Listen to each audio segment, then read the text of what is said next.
Hi, this is Dana Gardner, Principal Analyst at Inter Arbor Solutions, and you're listening to Briefings Direct. Our next digital business innovation discussion explores how companies need to better understand and respond to their markets, one subscriber at a time.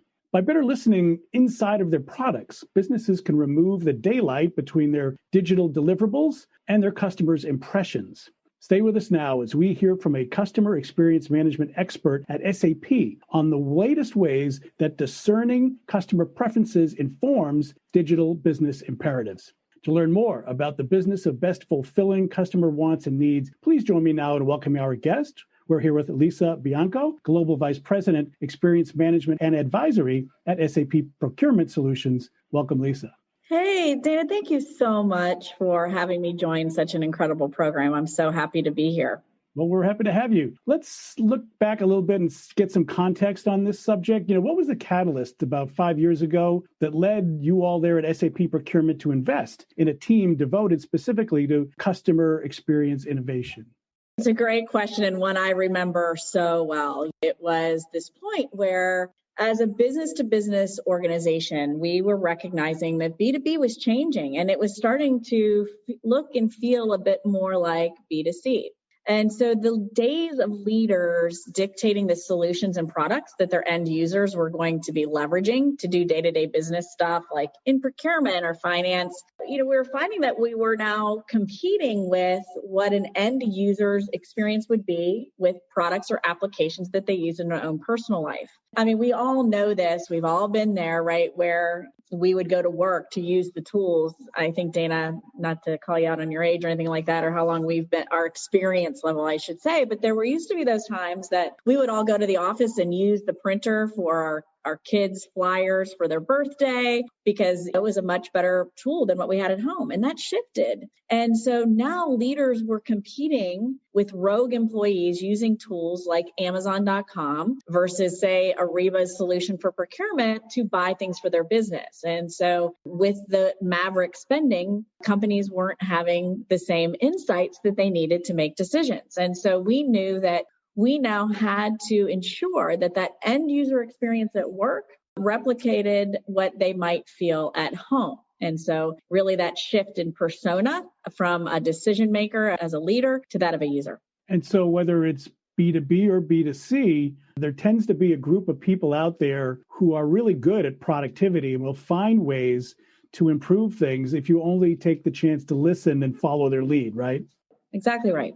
And what was it about B2B in the business environment that was perhaps plowing new ground when it came to that, to listening rather than just coming up with a list of requirements, baking it into the software, and then throwing it over the wall? Well, the truth is, in listening to B2B, I think it really resulted in, again, that same centralized shift that leaders were finding themselves in. All of a sudden, a CPO who made a decision on a procurement solution or a CIO who made a decision on an ERP solution was beginning to get flack from cross-functional leaders who were end users, and they couldn't actually do their functions. And so B2B found this space that we had to start really understanding the feelings of employees and the feelings of our customers. And, feelings that's not really what you do in B2B, right? And so I know there's a marketing branding that our SAP did that the future of business has feelings. And that's like a shock. I can't tell you how many times I've talked to leaders say, empathy. I want to switch the word empathy in our mission statement because that's not strong leadership in B2B. And the truth is we had to shift that. The society was shifting to that place, and understanding feelings really allows us to understand the experiences because the experiences were that of people. And we could only make so many decisions based on our operational data, right? You really have to understand the why. And so we did have to carve a new path. And it was something that you still to this day, many B2B companies haven't evolved to an experience management program because it's tough. It's really hard. Well, if we can't just follow the clicks and we can't just discern from the raw data feelings, if we need to do something more, what do we do? And how do we get over that hurdle of it being hard to understand why people feel good or bad about what they're doing and how they're doing it? Well, I think getting over that hurdle is having a corporate strategy that puts the customer at the center of all we do. I like to think of it as having a customer-centric decision-making platform. And that's not to say it's a product, right? That's really a shift in mindset that says, we believe we will be successful as a company if our customers' feelings are positive, if their experience is great. And when you look at the disruptors like Airbnb, or you look at disruptors like Amazon, they prioritize customer experience over their own objectives as a business and their own business success. Things like net new sub software sales or renewal targets. They focus on that experience that their customer has throughout the life cycle. And that's a big shift for corporate America, because we're so ingrained in producing for the board. And we're so ingrained in producing for the investors that oftentimes putting that customer first is secondary. And so it's that systemic shift in culture and thinking that tends to be what we see in the emerging companies of today that are grabbing such huge market share, because they've shifted that thinking. And when you shift the thinking in the age of social media and people can share what their impressions are, that becomes a channel and a marketing opportunity in itself, right? Because people aren't in a bubble. They're able to say and even demonstrate in real time what their likes are, what their dislikes are. And that's obvious to many other people around them. Dana, you're pointing out risk, and it's so true. And I can't even tell you, this year in disruptor that is the COVID-19 has really created a tectonic shift in sort of our digitalization of customer feedback. And it's put it in the hands of, to your point just now, like social media and Twitter and all of the things that if you're not at the forefront of understanding what your customers' feelings are and what they may or may not say, and you're not doing that in a proactive way, you run that risk of it playing out socially or on a public forum that you are going to have to try to reverse. And the longer that goes unattended to, you start to lose trust. And I mean, what I've seen is when you start to lose trust, that is so much harder to fix than understanding in the life cycle of a customer the problems that they face and fixing them and making that a priority. Why is this specifically important in procurement? Is there something about procurement and the supply chain and buying and specifying tasks that this experience is important, or does it cut across all functions in business? I think it's across all functions in business. However, if you look at procurement in the world today and you look at the fact that it incorporates a vast ecosystem, right? It's one of those functions in business that is buyers and suppliers. It includes logistics, right? And it's complex. And it is one of the root areas of a business, or the core area of a business, that when disrupted can have drastic effects on your business.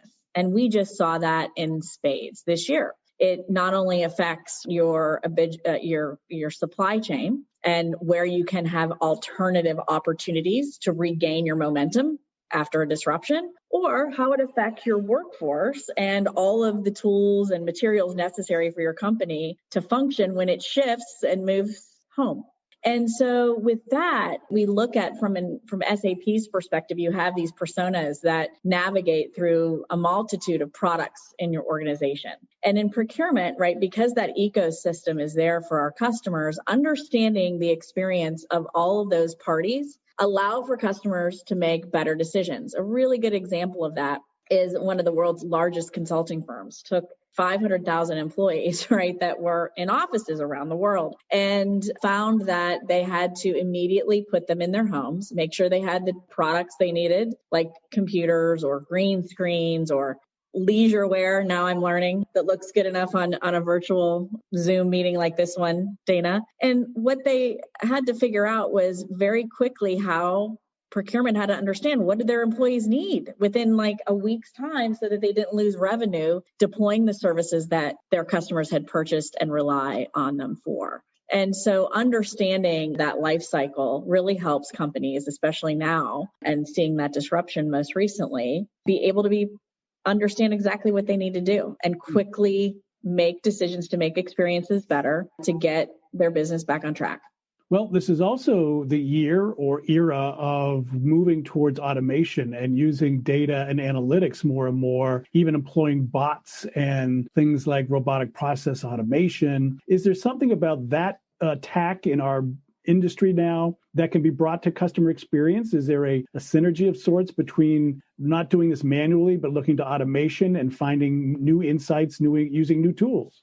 I think it's a really great insight into the future of understanding the experiences of a customer. So just a couple things come to mind. As you look at operational data, right? I think we've all recognized the importance of having operational data. So usage data, seeing where the clicks are throughout your product, really documenting customer journey maps. But in automating the way in which you get feedback along the way so that you don't just have operational data. You need the feelings to come through with experience data.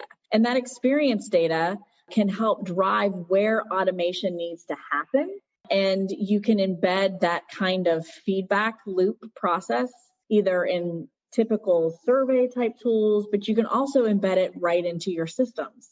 And so that helps you understand what are some areas that we can kind of remove steps in the process, especially as many companies look to, at least in procurement, like lessen their footprint as an organization and create automation. And so the more we can understand where we have those repetitive flows that we can automate, the better. Is that what you mean by listening inside of the product, or does that include other things too? It includes other things. As you may know, SAP purchased a company called Qualtrics, which is, they're experts in XM. And we have been able to move from and evolve from traditional, say, NPS or surveys into looking at micro moments to get customer feedback as they are doing a function. And so we've embedded certain moments inside of our product that allow us to capture feedback real time. Now, Lisa, you alluded a little earlier that there are elements of what happens in the B2C world, us as individual consumers, and what we can then learn and take into the B2B world. Is there anything that's sort of top of mind for you that you've experienced as a consumer that you said, aha, I want to be able to do that or bring that type of experience and insight to my business to business world? Yeah, what happened to me just this week, a matter of fact, was I think there's a show on TV right now about chess. And I think with all of us being at home, many of us are consuming copious amount of content. And so I don't know how to play chess.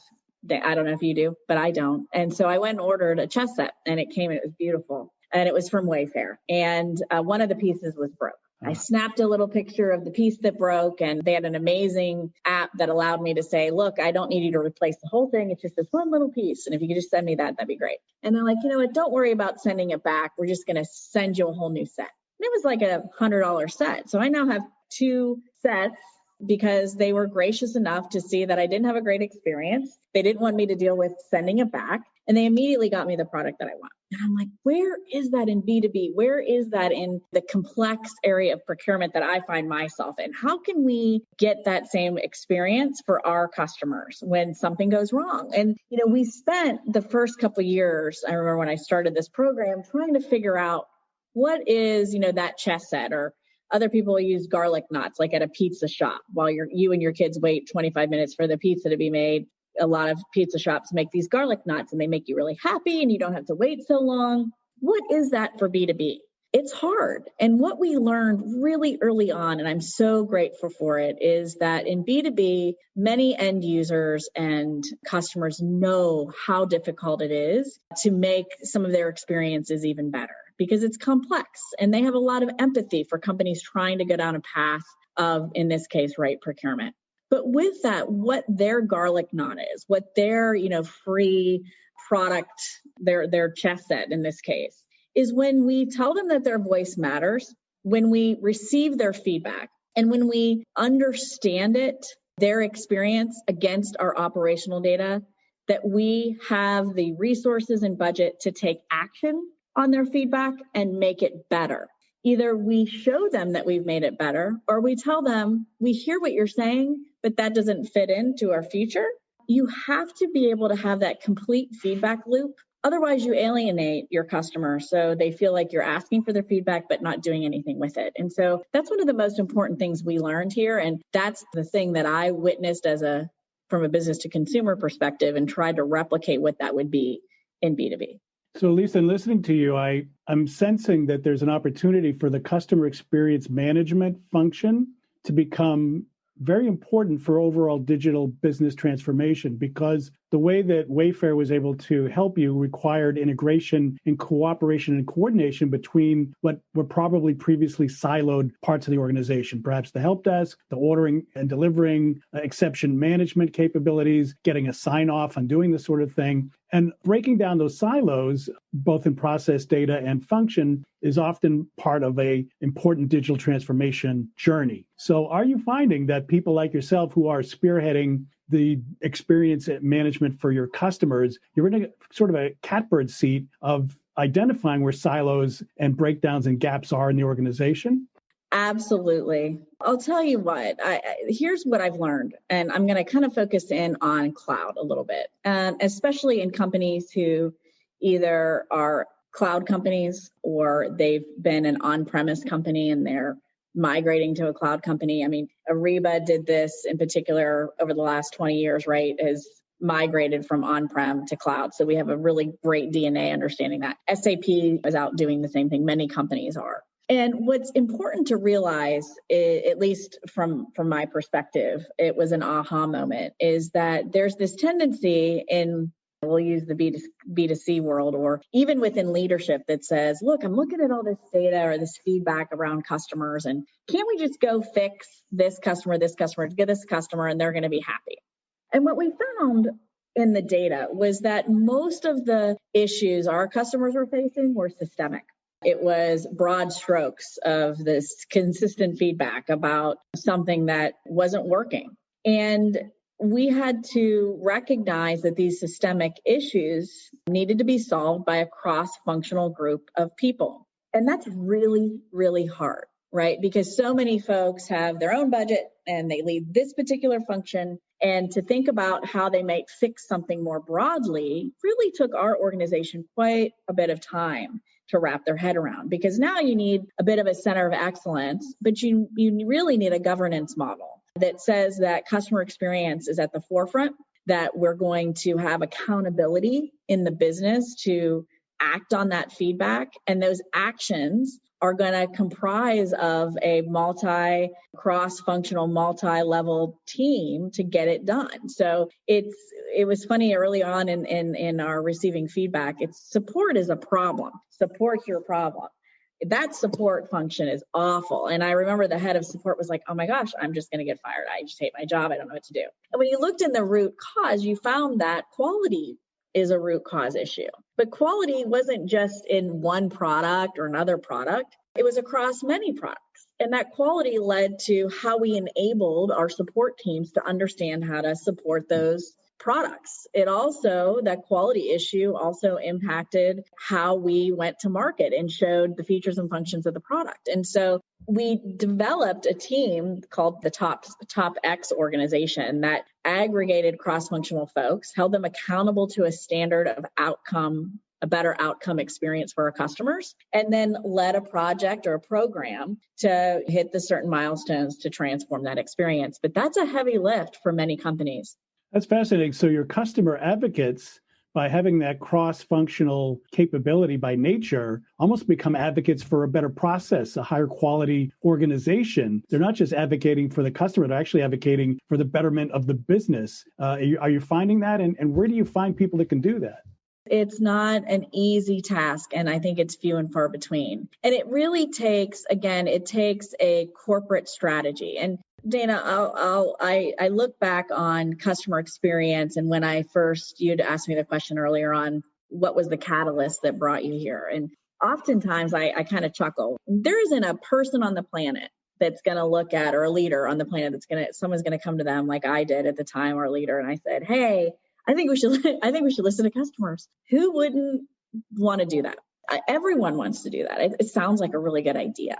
But Dana, I think about it's active listening. And it often brings me back to these, I know if you watch movies, I don't know, there's always that scene where there's a husband and wife getting therapy. And it's all about the therapist saying, hey, did you hear what she said? Or did you hear what he said? And having them repeat it. And, your marriage or a struggle you have with a relationship is never going to get better just by going and sitting on the couch and talking to the therapist. It requires each of you to decide internally that you want this to be better and that you're going to make the changes necessary to move that relationship forward. It's not dissimilar to this desire to have a CX organization, right? Everyone thinks it's a great idea to show in their org chart that we have a leader of customer experience. But the truth is, you have to really understand the responsibility of listening. And that responsibility sometimes devolves into just a survey, right? Hey, I'm all about sending a survey out to our customers. Let's do it. That is the smallest part of a customer experience organization. It's really wrapped in, is our corporate strategy going to be, and I said this before, a customer-centric decision-making model? And if we do that, are we prepared to have a governance structure that says we're going to fund and resource making experience better? And are we going to acknowledge the feedback and act on it and make that a priority in business or not? And so oftentimes people, leaders get caught up into, I just want to show I have a CX team and I'm going to run a survey, and don't realize the responsibility that gives them when now they have on paper all the things that they know they have an opportunity to make better for their customers. Mm-hmm. All right. Well, you've had 5 years, and it sounds like, to me, in theory, this really sounds very advantageous on a lot of levels and solves some larger strategic problems that you would have a hard time addressing otherwise. So where's the proof? Do you have qualitative, quantitative? It's maybe one of those things that's really hard to prove because it's sort of a growth and benefit thing rather than a mistake that you can identify. But how do you rate the ability of a customer advocacy and customer experience role? Where's the proof? What does it get you when you do it well? Really good point. And you know what? We just came off of our 5-year anniversary, really is like right this week. And we just had an NPS survey end. It was after 5 years. And so we got amazing trends. And I will tell you that in 5 years, we have seen an improvement in the last 18 months of an 11-point increase in our customer feedback. And that not only translates into the survey, as I mentioned, but it also has translated with influencers and analysts. Gardner has noted the increase in our ability to address customer experience issues and make them better. We can see that in terms of, like I said, the 11-point increase. We can see that in terms of our reputation within our analyst community. And we also see in the data that customers are saying, look, you're much more responsive to me. So we see a 35% decrease in customers complaining in their open text fields about support. We see, customers mentioning less the challenges they've seen with us in, say, the area of integration, which is so incredibly important. And so we also hear less from leaders that they feel like NPS just exposes the fact that they might not be doing their job well, which was initially the experience we got from leaders of like, oh my gosh, I don't want you to talk about it. It makes it look like I'm not doing my job. And we created a culture where we've been open to feedback and we relish in that insight versus feeling defensive. And that's a culture shift that took us 5 years to get to. And so now you have leaders chomping at the bit to get those insights, get that data and make the changes because we have proof. And that proof did start with an organizational change right in the beginning. It started with new leadership in certain areas like support. And those things translated into the success that we have had. Now we have to evolve beyond that. What's the next step for us? And before we talk about your next steps, for those organizations that are intrigued by this, that want to be more customer-centric, understand why it's important, what lessons have you learned that you would share that maybe you didn't go down the right path, the right way the first time that they could? What advice do you have for organizations that may be just beginning on this CX path? How long is this show? 10 more minutes top. Just kidding. I mean, gosh, I've learned a lot. If I look back, and I know some of my colleagues or peers at IBM had a similar experience, feedback they would give, which is, I look at where we started. We started by deploying NPS, right? We just went out there and said, we're going to do these NPS surveys, and that's going to shake the business into understanding how our customers are feeling. And I think if I understood our customers better at the time, which 70%, the reason our customers are coming to SAP is really because of our products. And I think I might have spent more time listening inside the product. So you had asked me that question earlier, what does that mean? And certainly embedding micro moments of aggregating feedback in the product really helps us understand and helps our developers understand what they need to do. But doing that in a very strategic way. I think it's also making sure that anytime anyone in the company wants to listen to customers, that you ensure that you have the budget and the resources necessary to make that change, because otherwise you'll alienate your customers. And I think the other area is you have to have executive leadership. It has to be at the root of your corporate objectives. Anything less than that, you'll struggle. It doesn't mean you won't have some success, but when you're really looking at the root of making experience better, it's action. And that action needs to be taken by the folks responsible for your product or service. And those folks have to be incented, or they have to be looped in and committed to the program. And there has to be some sort of governance model that measures the experience of the customer based on how the customer interprets it, not how you interpret it. So if as a company you interpret success as net new sub software sales, you have to shift that mindset, because that's not how your customers view their own success. So before we sign off, at 5 years in, where do you go now? Is there an acceleration benefit, a virtuous adoption pattern of sorts when you do this and you've instantiated it? What can you now do? And thinking again about AI and data and automation, how do you take what you've done and bring it to a perhaps step change improvement in a wider sense, in a more strategic sense? The things that I had mentioned to you already, I think the next step for us is really to embed the experience program in every phase of the customer's journey. And that includes every phase of our engagement journey inside of our organization. So from start to finish, what are the teams that are providing that experience, whether it be service or product? That would be one. And that requires that governance that I mentioned, because action is where it's at, regardless of the feedback you're getting, regardless of how many places you listen. Acting is the most important piece to making their experience better. I would say then the other is moving beyond NPS. Again, it's not that this is a new concept, but I think as I watched the impact of COVID on accelerating digital feedback in social forums and public forums, measuring that advocacy, not the will you recommend this product to a friend or colleague, but will you promote this company or not, is going to be, I think, more important now than ever, because we're going to continue in this virtual environment next year. And as much as we can help frame what that feedback might be and be proactive in that is where I see success for SAP in the future.